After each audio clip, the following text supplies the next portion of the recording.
Hello friends, welcome to my channel. ಇವತ್ತು beans ಪಲ್ಯ ರೆಸಿಪಿನ ತೋರಿಸ್ತಾ ಇದ್ದೀನಿ. ನಾನು ಆಲ್ರೆಡಿ ಬೀನ್ಸ್ನ ತೊಳೆದು ಕಟ್ ಮಾಡಿ ಇಟ್ಕೊಂಡಿದ್ದೀನಿ. ಇವಾಗ ಸ್ಟವ್ ಮೇಲೆ ಒಂದು ಪಾತ್ರೆಗೆ ಅಗತ್ಯ ಇರುವಷ್ಟು ನೀರು ಹಾಕ್ಕೊಂಡು ಬೀನ್ಸ್ನ ಉಪ್ಪು ಹಾಕಿ ಬೇಯಿಸ್ಕೊತಾ ಇದ್ದೀನಿ.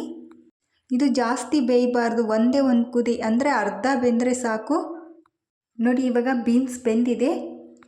ನಾನಿವಾಗ ನೀರನ್ನು ಸೋಸ್ಕೊಂಡು ಬೀನ್ಸ್ ಎತ್ತಿಟ್ಕೊಂಡಿದ್ದೀನಿ. ಅಷ್ಟರಲ್ಲಿ ಒಂದು ಪಾತ್ರೆಗೆ ಎಣ್ಣೆ, ಸಾಸಿವೆ, ಜೀರಿಗೆ ಮತ್ತು ಕರಿಬೇವಿನ ಸೊಪ್ಪು, ಹಸಿ ಮೆಣಸಿನ್ಕಾಯಿ ಹಾಕ್ಕೊಂಡು ಫ್ರೈ ಮಾಡ್ಕೊಳ್ತಾ ಇದ್ದೀನಿ. ನಂತರ ಈರುಳ್ಳಿ ಮತ್ತು ಒಂದು ಟೊಮೊಟೊ ಹಾಕ್ಕೊಂಡು ನಂತರ ಸ್ವಲ್ಪ ಉಪ್ಪು ಹಾಕ್ಕೊಂಡು ಚೆನ್ನಾಗಿ ಫ್ರೈ ಮಾಡ್ಕೋಬೇಕು. ಇದು ಫ್ರೈ ಆದ ನಂತರ ಇದಕ್ಕೆ ಬೀನ್ಸ್ ಹಾಕ್ಕೋಬೇಕು.